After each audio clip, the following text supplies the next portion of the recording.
In November of 2011, LaToya Ammons, her mother Rosa Campbell, and her 3 children moved into a modest rental house on 3860 Carolina Street in the industrial city of Gary, Indiana. It seemed like a chance for a fresh start in a neighborhood recovering from hard times. The house looked ordinary from the outside.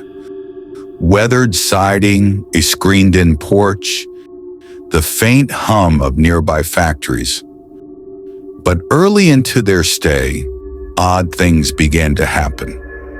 In December, despite the freezing temperatures, enormous swarms of black flies gathered on their porch, hundreds of them, crawling over the screen, perching on the wood. No matter how many they swatted away, they returned. Then came the noises. In the quiet hours after midnight, LaToya and Rosa heard footsteps, heavy, deliberate, coming from the basement stairs. They locked the door, yet still the stairs creaked, and the door would jar open. Rosa would lay awake, hearing the sliding of shoes across concrete. One night, Rosa awoke and saw something, a tall shadow, motionless, pacing across the living room. Its figure was clear in the pale glow of a street lamp. When she went to inspect, she found wet footprints on the floor, as though someone in boots had walked in with water still on the soles. Over the next few weeks, the children changed. The 7-year-old, the 9-year-old, the 12-year-old. They began speaking in voices not their own, deep guttural tones, whispering threats like, "It's time to die," or "I will kill you." Their ages were the same.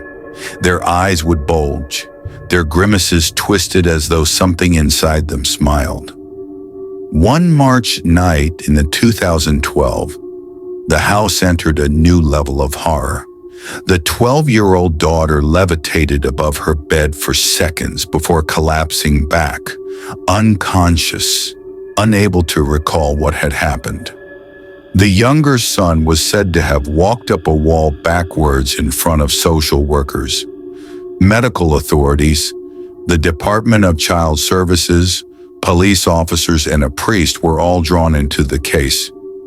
Dr. Jeffrey Onyekwu evaluated the children and described their behavior as delusional, according to Wikipedia.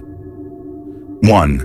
Meanwhile, Father Michael Maginot performed exorcisms in the home after being convinced that dark forces were present. In pain, overwhelmed, LaToya and her mother made a decision. They left the house. The activity stopped once they moved away. But the memory of what happened in that house would never fade. The house was later demolished, but the terror of those months remains. What starts as a simple move into a new home becomes a plunge into something unexplainable. The stillness of the basement stairs, the swarm of flies in winter, the voices in children not yet grown, the shadow that obeys no logic.